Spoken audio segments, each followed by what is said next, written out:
अस्सलाम वालेकुम। उम्मीद करता हूँ कि आप लोग खैरियत से होंगे। जैसे कि हमारा प्रीवियस लेक्चर में हमने ट्रिग्नोमेट्री की बात की थी और आज हम ट्रिग्नोमेट्रिक रेशोज़ की बात करते हैं। हमारे पास तीन ट्रिग्नोमेट्रिक रेशोज़ होते हैं: साइन, कोसाइंस एंड टेंजेंट्स। अब बात यह है कि हम इसको डिटेल के साथ पढ़ते हैं कि विद रेफरेंस ऑफ एंगल। हमने एंगल पढ़ाया है, हम उसी के एंगल की रेफरेंस से बात कर रहे हैं। और जब हम एंगल की बात करते हैं तो हमारे पास जो एंगल बनता है उसे हमने किसी न किसी चीज़ से रिप्रेजेंट करना होता है। वो हम यहाँ पर थीटा से रिप्रेजेंट करते हैं। अब in the right angle triangle A B C, अब हमारे पास जब राइट एंगल ट्राइंगल होगा इसका मतलब ये होगा कि वहाँ पर एक एंगल स्ट्रेट लाइन यूँ बनेगी और यहाँ पर जो एंगल बनेगा वो 90 का बनेगा। ये एंगल मेरे पास 90 का एंगल बना, इसलिए मैंने इसको यहाँ पर राइट एंगल ट्राइंगल का कहा गया है। अब नीचे हमारे पास तो ऑलरेडी एक पिक्चर गिवन है, शो है, उसमें हमने देख रहे हैं, देखेंगे।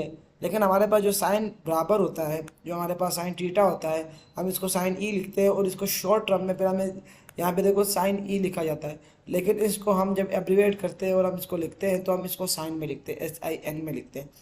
जिसकी वजह से हमारे पास जितनी भी बुक्स होती है उसमें साइन ही लिखा हो जाता है और इसके अलावा साइन थीटा जो है वो एंगल को शो कर रहा है उसके। अब यहाँ पर हमने ये लिखा है कि साइन थीटा जो है वो बराबर है किसके, अपोजिट साइड और हाइपोटेन्यूज। अब यहाँ पे बात हो रही है कि साइन थीटा लाई कहाँ करेगा, वो होता कहाँ पर है। अब इस तरह हम इस पिक्चर में देखें, अगर यहाँ देखा जाए तो मेरे पास थीटा यहाँ बन रहा है, ये मेरे पास थीटा के लिए एंगल बन रही है। अब और यहाँ पर मेरे पास 90 का एंगल बन रहा है, ये मेरे पास राइट एंगल ट्राइंगल है। अगर इसके रूप से देखा जाए तो हमारे पास साइन बराबर है BC, यानी देखो यहाँ से लेकर यहाँ तक एक लाइन ये है और दूसरी लाइन उन्होंने क्या कहा है कि ऐसे सी तक, ये जो लाइन है ये दोनों साइन थीटा के बराबर है, वो कह रहा है। अब एक को अपोजिट साइड का नाम दिया गया और एक को हाइपोटेन्यूज का दिया। वैसे मैंने कल कहा था कि ये जो अपोजिट साइड है इसको हम कहते हैं अपना परपेंडिकुलर, और ये जो एडजेसेंट साइड है इसे हम कहते हैं बेस। इसके ये दो नाम इसके ये भी हैं, आपकी मर्ज़ी है, आप जो भी नाम इसके लिए यूज़ कर सकते हैं कि इसमें आप बेस बताएं या इसको एडजेसेंट साइड बताएं या आप इसको बेस बताएं या इसके अलावा इसको अपोजिट साइड कहें, अपोजिट साइड या हाइपोटेन्यूज कहें या सॉरी अपोजिट साइड या परपेंडिकुलर कहें, एडजेसेंट साइड कहें या बेस कहें। अब इसमें मैं कोई दो राय नहीं है, हम दोनों यूज़ कर सकते हैं, हमारे लिए दोनों बराबर हैं। अब वो कह रहा है कि हमारे पास जो हाइपोटेन्यूज साइन है वो यहाँ एंगल पे इस जगह पे लाई करता है, जिसकी वजह से हमारे पास ये अपोजिट साइड और हाइपोटेन्यूज की जो वैल्यू होगी वो साइन के बराबर होगी। अब इस तरह हमारे पास बाकायदा ट्रिग्नोमेट्रिक रेशियोज है। जिस तरह अब हम बात करेंगे कोसाइन की। कोसाइन का मतलब होता है हमारे पास कोस, रिमेंबर दिस वन। अब कोस जो हमारे पास बराबर होता है वो बराबर होता है एडजेसेंट साइड के, यानी इसका मतलब बेस के बराबर होता है और इसके अलावा हाइपोटेन्यूज के बराबर होता है। अब ये दो हमारे पास आ गए, इसके बराबर अगला हमारे पास होता है, अच्छा कोसाइन को एब्रीवेट करते हैं कॉस से, जिस तरह हमने ऊपर लिखा कि साइन को करते हैं SINE होता है, उसको साइन एब्रीवेट करते हैं। तो कॉस हमारे पास बराबर है AB से और AC तक। अब फाइनली हमारे पास जो बचता है वो है टेंजेंट। टेंजेंट में हमारे पास ये होता है कि उसमें हमारे पास अपोजिट साइड और एडजेसेंट साइड, यानी परपेंडिकुलर और इसके अलावा हमारे पास दूसरी साइड जो है वो है बेस, उनके बराबर होता है। और टेंजेंट को हम लिखते हैं टेन से, TAN, और पढ़ा जाता है इसको टेंजेंट, टेन थीटा, तो BC और AB। अब ये तीन हमारे पास ट्रिग्नोमेट्रिक रेशियोज है। अब इनको याद करने का हमारे पास जो आसान तरीका है, this three trigonometric ratios only apply to right angle triangle. ये बेटा याद रखना है कि ये सिर्फ और सिर्फ हमारे पास राइट एंगल ट्राइंगल में अप्लाई होते हैं, इसके अलावा दूसरों के लिए नहीं है। फिर remember this three equation is very important. अच्छा एक बात याद रखना, ये बहुत ज़्यादा इंपॉर्टेंट होती है और इसके लिए हमने जो एब्रीवेट निकाला है, हमने क्या निकाला है, शो चा तो। अब S का मतलब साइन हो गया, O का मतलब अपोजिट साइड, H का मतलब हाइपोटेन्यूज, चा, C का मतलब कोस, A का मतलब एडजेसेंट साइड और H का मतलब हाइपोटेन्यूज, तो टी का मतलब टेंजेंट, ओ का मतलब अपोजिट साइड और ए का मतलब एडजेसेंट साइड। अब ये हमने एक शॉर्ट फार्मूला आप लोगों के लिए लिखा है, आप इससे बासानी इसको याद कर सकते हैं। अब हम अगर अगले पेज की तरफ चले, ये हमारे पास एक शॉर्ट टर्म थी, याद करने के लिए हमने आपको एक वे बता दिया कि आप इस तरह इसको इजीली याद कर सकते हैं। उसके बाद जो है फिर हम आगे की तरफ चलते हैं, हमारा जो अगला पेज है हम उस पर आए। अब इसमें जब हम आएंगे,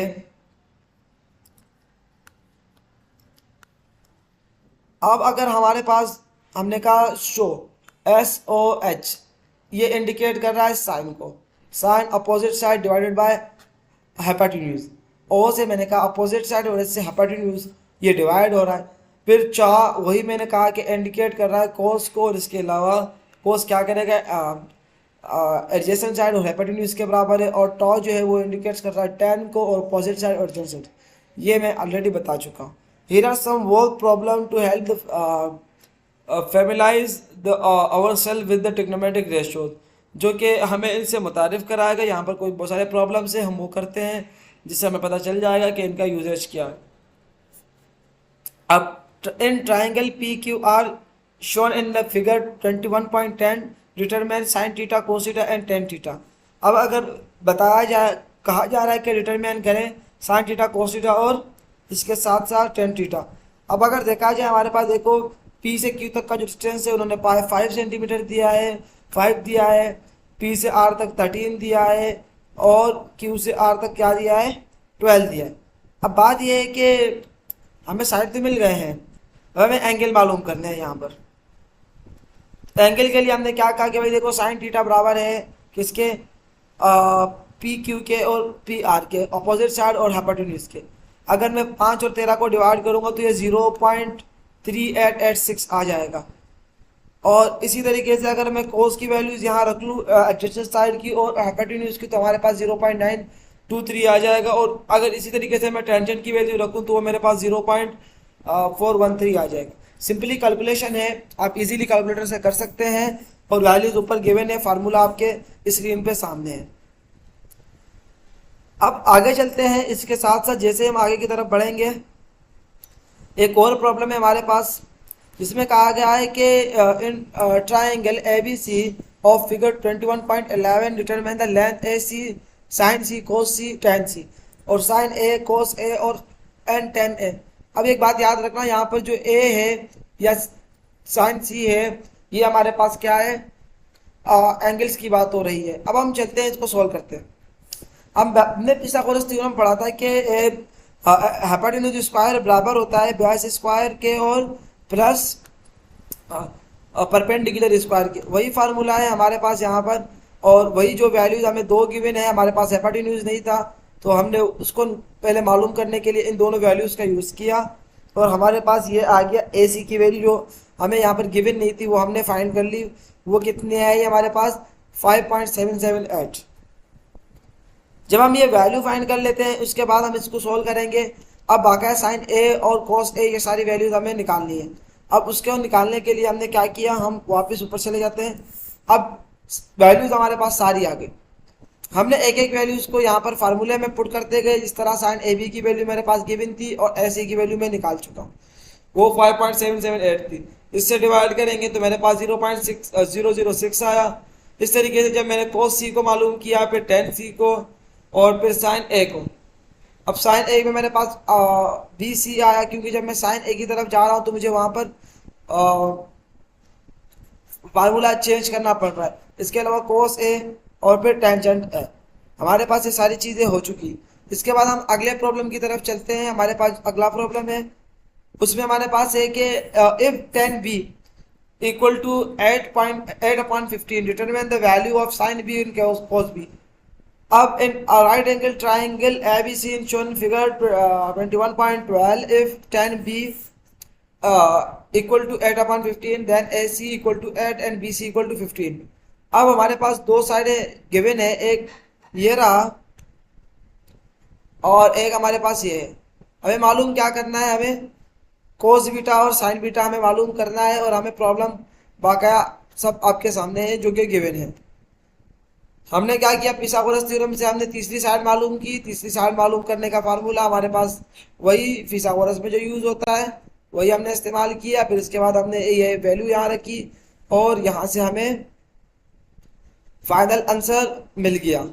फाइनल आंसर आने के बाद हमने क्या किया, साइन बीटा हमारे पास को फाइनल आंसर जब हमारे पास आया, इसमें बेटा अगर देखा जाए हमारे पास ये 8/17 आ रहा है, या डिवाइड करके आप इसको पॉइंट में भी लिख सकते हैं।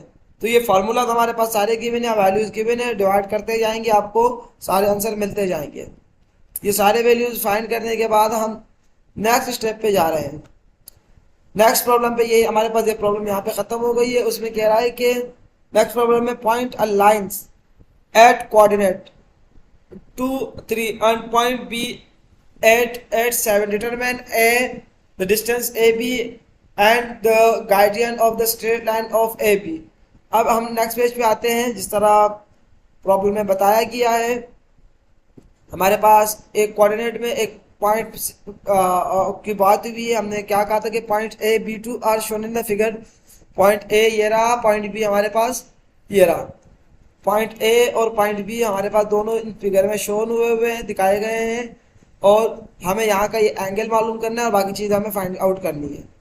अब हम चलते हैं फर्दर मोर सॉल्यूशन की तरफ। अब in figure 21.13 be the horizontal and vertical S C and B C are construct sine A B C is a right angle triangle and A B C at -2 = 6 and B C 7-3 = 4 by Pythagoras theorem. Pythagoras theorem को use करेंगे, हमारे पास 52 आएगा और इसका अगर हम square root लेंगे तो ये हमारे पास करेक्ट 3 डेसिमल तक आ जाएगा। हमें कहा गया कि ये तो हमारे पास एक साइड की वैल्यू आ गई। हमें कहा गया the gradient of A B is given by tangent theta. If tangent theta हमारे पास बी सी और इसके बराबर है तो हमने 4/6 लिखा और इसको 2/3 में लिख लिया। तो ये हमारे पास इसका फाइनल आंसर होगा। आज का हमारा लेक्चर जो था ट्राइंगल के ऊपर कंप्लीट होता है। इसमें अगर आपको और डिटेलिंग चाहिए तो मैं आपके लिए और भी वीडियो बना सकता हूँ, क्योंकि इसमें अभी भी मैंने सिर्फ बेसिक्स की ही बात की है और एडवांस अभी भी इसमें बहुत सारी चीज़ें हैं कि अगर आप विलिंग करते हैं, विशिंग करते हैं तो आप कमेंट में बता दीजिएगा, हम एक नई वीडियो अपलोड कर देंगे आपके लिए। शुक्रिया।